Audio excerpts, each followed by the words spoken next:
most of the time when you're chasing something that's abnormal or to just a high level, there are going to be a lot of things you're going to have to deal with. There's a lot of distractions that you have to learn how to cope with, and there's kind of a direct example in this workout, but there's more of an overlying thing, I guess, that it made me think about dealing with this. The gym was pretty busy today, and this is my last session.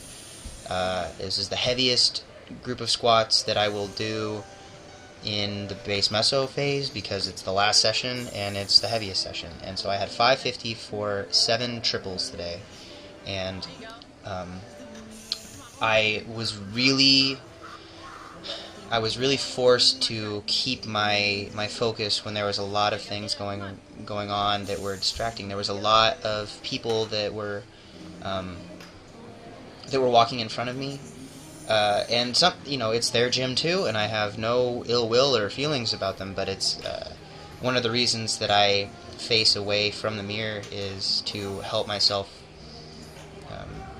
learn to deal with distraction. And I think there's a little bit of confusion on what distraction really is. So a lot of people say, oh, just ignore it. But if it's really a true distraction in your life and something that's happening, it's something that you can't really ignore. That's what makes it a distraction. If you can ignore it, it's not really a distraction. It's just maybe a nuisance or something. But I think that to really cope with a true distraction it's a conscious choice to accept that it happens, not to ignore it, but to realize that it's there, to accept that it's happening, and to instead choose to not dwell on it, but try to move past it. And in a really superficial way, that was kind of what I was doing when there would be these distractions of people walking back and forth or standing in front of my camera, little things that don't really matter. Them being there doesn't affect my ability to squat this weight and get better. It has no bearing on that. But I have to accept that happens, and then make the choice to continue what I'm doing. And it doesn't necessarily happen in a workout. It can happen anywhere where there's something that is distracting you, that is pulling your attention away from the goals that you have set. And whether that is I'm trying to find a good example that doesn't sound really self-centered, but being able to cope with things, being able to adequately adjust the situation you're in if you're in a relationship or a certain friendship. Anything that might be toxic to your betterment has to be addressed. And I'm not saying if you have a girlfriend or a boyfriend to break up with them so that your workouts will be better. That's not an answer. But making sure that you're on the same page with that person so that it is a benefit to your journey and not a detriment to you trying to get where you want to be is an important thing. And to have a mutual understanding with anybody that you're encountering, that anybody that you allow into your life is being a benefit and not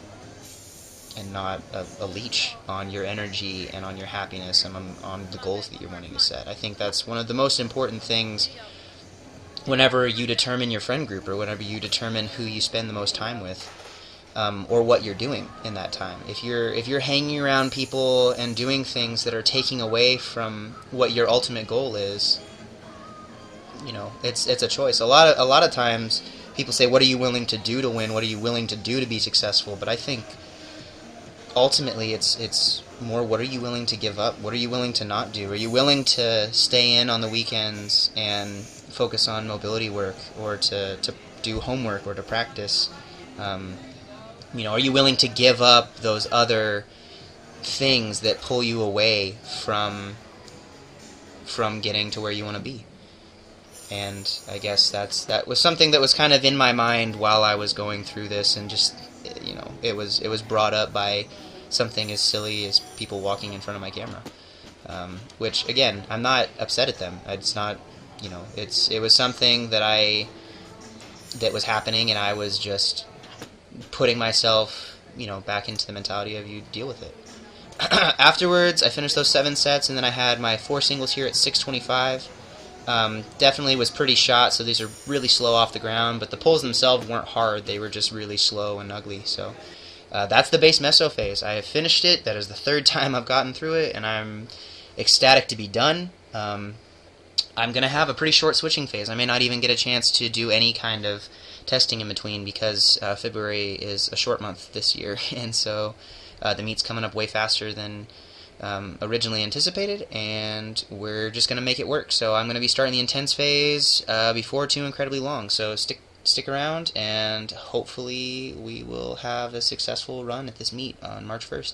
Thank you guys again for watching. I hope you enjoyed the video. If you did, leave a like rating, share it with your friends, subscribe if you're not. Comments are always welcome down below, and I can't wait to talk to you guys again. My next video is going to be a Q&A posted tomorrow, so I'll see you then. Bye.